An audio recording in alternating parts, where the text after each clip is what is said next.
অনেকেই বলছেন বাংলাদেশ এখন বাংলাদেশে পরিণত হয়েছে।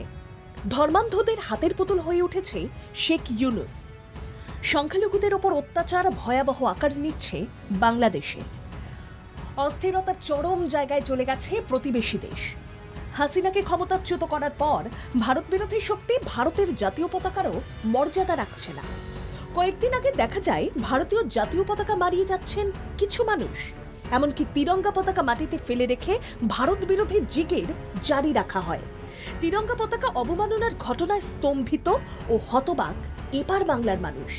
স্মৃতির স্মরণী বেয়ে যাঁরা অতীতের লড়াইয়ের দিনে ফিরে যেতে চান, তারা ৭১-এর মুক্তিযুদ্ধের কথা মনে করিয়ে দিচ্ছেন।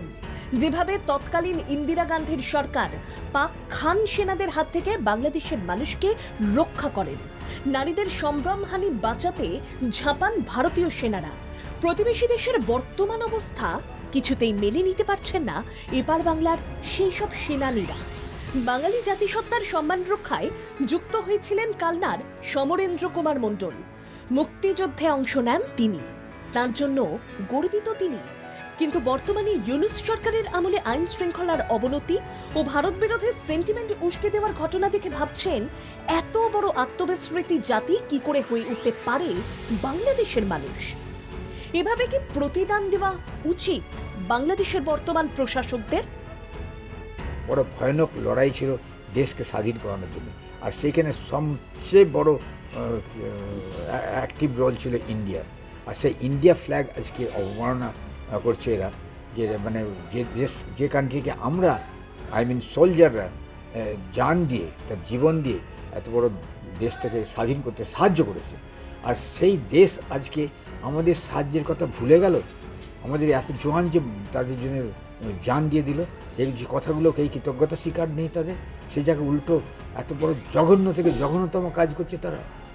বাংলাদেশে ভারতের জাতীয় পতাকার অবমাননা ও বর্তমান পরিস্থিতি মেনে নিতে পারছেন না বাংলাদেশের হয়ে মুক্তিযুদ্ধে অংশগ্রহণ করা প্রাক্তন ভারতীয় সৈনিক।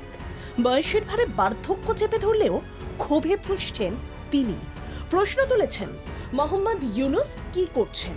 যিনি অর্থনীতি ও আধুনিক শিক্ষায় শিক্ষিত হয়েছেন, সেই ইউনূস কি করে ভারত বিরোধিতাকে প্রশ্রয় দিচ্ছেন? এত বড় অবদান করেছে সোলজাররা, ইন্ডিয়ান সোলজাররা, আর তাই সেই ইন্ডিয়ান ফ্ল্যাগ, যেটা ইন্ডিয়ান মর্যাদা, আমরা সবাই স্যালুট করি এখনও পর্যন্ত। ইন্ডিয়ান মর্যাদা যেটা সবাই স্যালুট করে, এটা president of India also salute. তো দ্যাটস ওয়াই এটাকে অবমাননা করা কত বড় একটা অন্যায়। সমস্ত দেশের একটা মান মর্যাদা তার ফ্ল্যাগের উপর ডিপেন্ড করে। প্রাইম মিনিস্টার হোক, ইউসুফ যেই হন উনি, তো উনি